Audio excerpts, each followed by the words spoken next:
G'day everyone and welcome back to the channel. My name's Cal and I make videos about frequent flyer points and premium travel. If that's something you're interested in, hit that like and subscribe button. Let's go.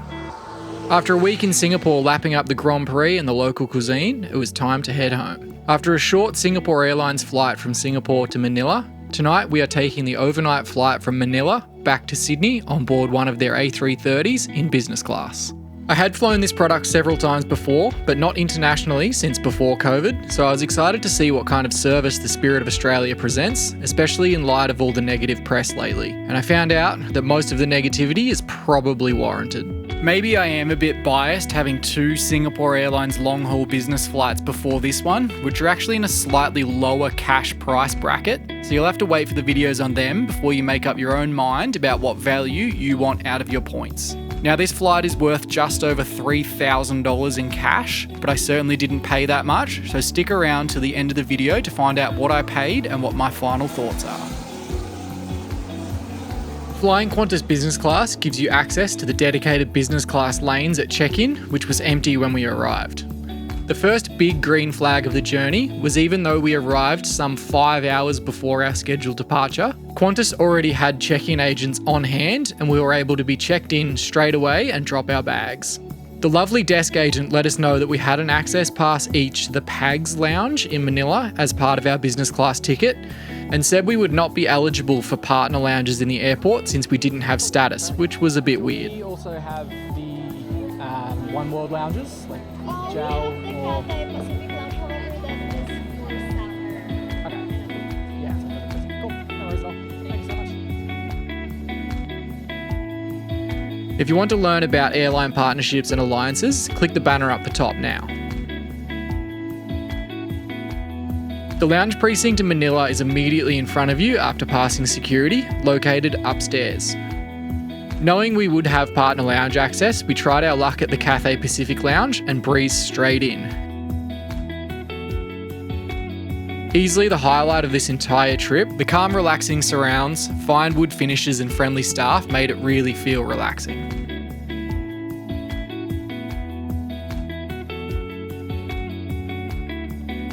The lounge has a fully manned bar, barista coffee and a large cook-to-order selection of Eastern meals, as well as a small coffee station with extra snacks and drinks.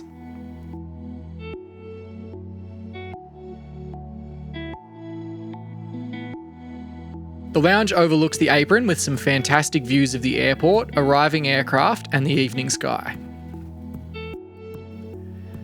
The bathrooms were spacious and well kept, but the exclusion of any shower suites is a missed opportunity.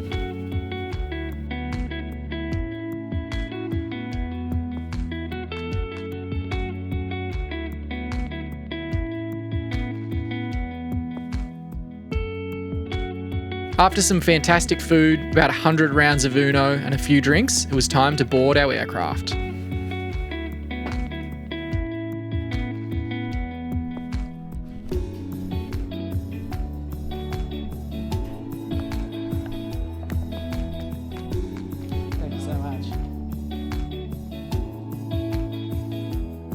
Exiting the lounge and back down to the concourse, one last security check to remove any liquids from passengers travelling to Australia, which is always annoying, we boarded our aircraft.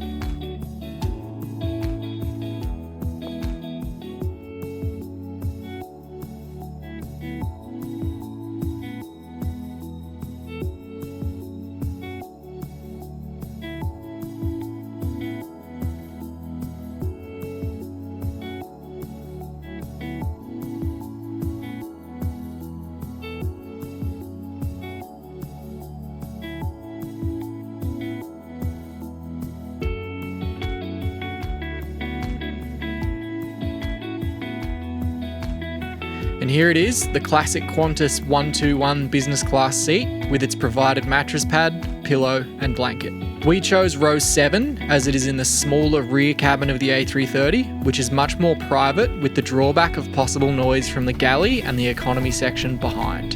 The king seat in this area is actually 6A and 6K, which are bulkhead seats and have an even wider footwell, even though odd-numbered seats are closer to the window, which are much more private. Not long after being seated, a pre-departure drink of choice and a set of classic Qantas pyjamas are brought around, and then my camera mount failed. Along with it, my hopes and dreams of this flight.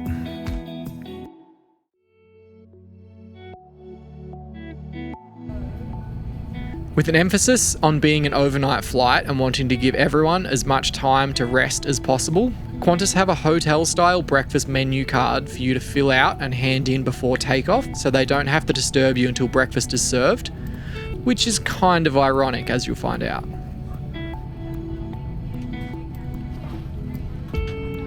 Here is what is offered on the breakfast menu.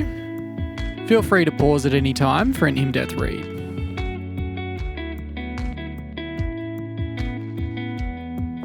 And this is the dinner service menu on board.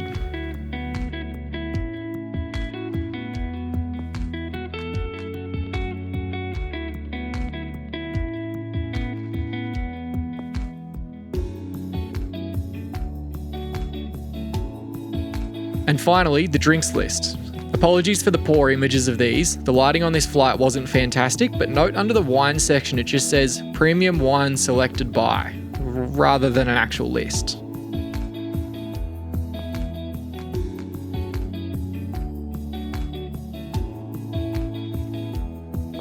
And now for a quick tour around this seat 7F. In front of you is this massive footwell. Having a really nice sloped angle means it's super comfortable when seated, and I can barely reach the actual footrest while upright, which makes it a perfect storage area for your bedding when not in use. To your left is this storage cubby where you'll find your mattress pad. Above that is the large swivelling tray table. And under your arm you'll find this very dated handset controller for the in-flight entertainment, which I never use as they are touchscreens and they are quite close, as well as a mirror. This one obviously hadn't been cleaned in some time.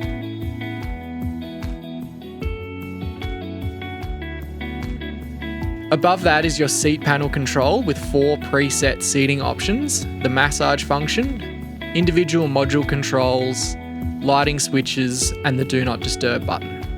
Above that is some storage, a water bottle holder which I've had to use as a camera mount, your provided headphones and a reading light. Below that is your universal power outlet, USB power and headphone socket. The seat itself is quite wide and is super adjustable, including the headrest. Overhead air vents are always a welcome relief too. Qantas have amenities kits waiting at your seat when you board, containing socks, an eye mask, earplugs, a dental kit and lip balm, as well as face and hand creams.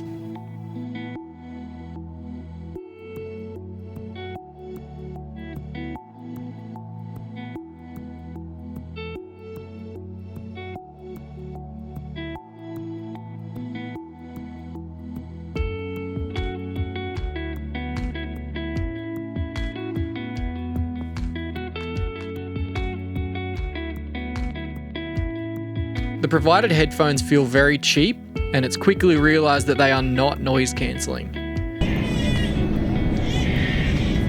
So, to avoid this happening to you, remember to bring your own headphones with the travel adapter. After switching to my Sony headphones, now it's time to sit back and pick a movie, hopefully get a nice quick dinner in and 6 hours sleep. That was more hopeful than I thought. 20 minutes later.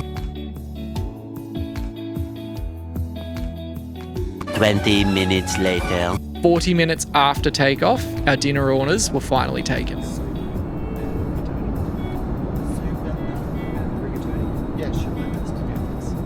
About another 40 minutes later, a round of drinks and appetizers were brought around, an empanada, sparkling water, and a glass of red. When I asked about the wine list, I was told there's a Cab Sav and a Shiraz. That's pretty popular. When the Shiraz was brought out, I was told they weren't sure what brand it was. It was quite nice, but I would have liked to have known what it was. I also assumed my margarita order was still coming. Should have known.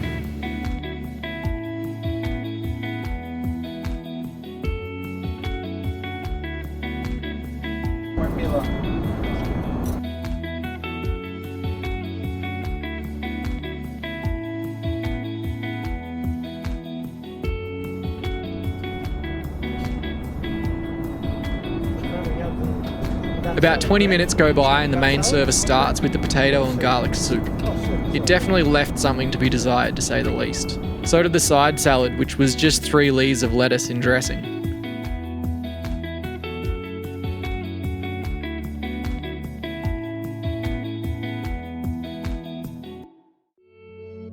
The first bread roll was stale, but the second one seemed like a shop display had accidentally been served. I'm also very happy that it was served directly onto the table and not on a tray. I'll give them points for that one.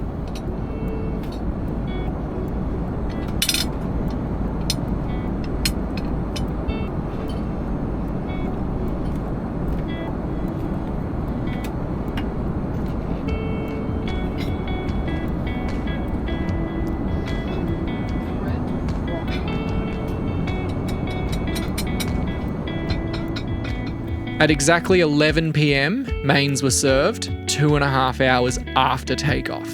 Note that I had already watched the entirety of the 310 to Yuma, which is not a short film. I was absolutely starving at this point, which was good because this had replated economy meal written all over it.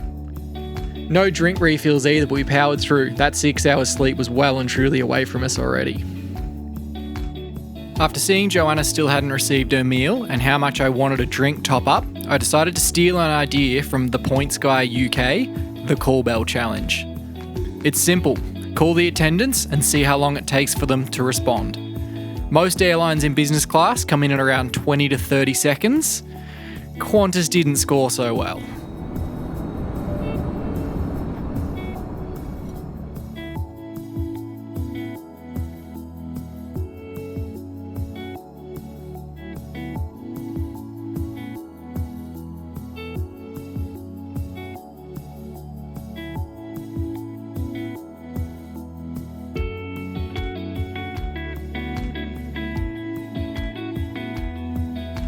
Four minutes later, I decided just to give up. Service wasn't coming. Eventually, after a second press of the bell, a flight attendant turned up and cleared my meal as if they'd forgotten about us and took an order for dessert. Do you know which dessert you would like?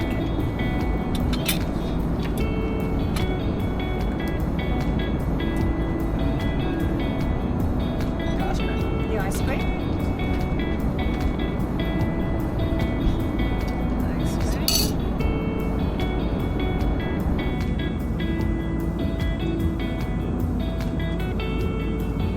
The quickest part of the service was probably the ice cream, because it feels like it had just been sitting out in the galley ever since we took off.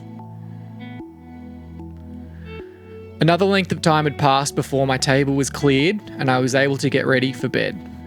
It was only at this moment I realised not only had Joanna not gotten dessert, she had been sitting for over 40 minutes with an empty mains plate, waiting for it to be cleared, and it was only after I prompted the 2 flight attendants standing and chatting in the galley that they took care of it. No apologies and no dessert offered. A quick trip to the bathrooms to change into the always comfortable Qantas pyjamas. The baby change table in the A330 is such a blessing for getting changed as it is very tight in there. The bathrooms are also stocked with extra amenities and creams, which goes a long way to making it feel a little bit more comfortable. The bed is quite easy to set up, folding flat after attaching the mattress pad. I'm not sure if Qantas has a turn-down service, but from the wait times previously, I wasn't going to wait around and find out. Having less than 3 hours still available to sleep before the lights are turned back on.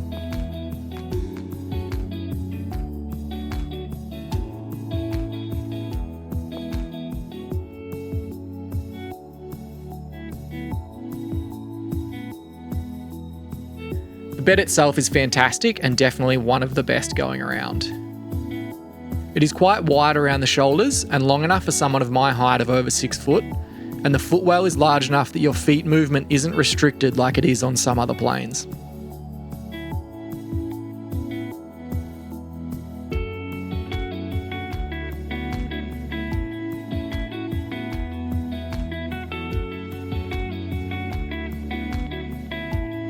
After what was actually a really comfortable sleep, we were awoken from what I suppose is technically a nap for the pre-arrival breakfast around an hour and a half before landing.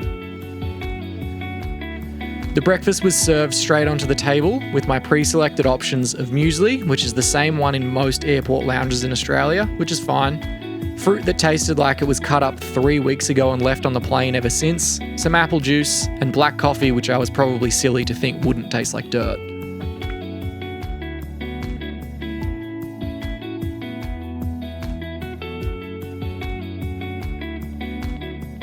So what are my final thoughts?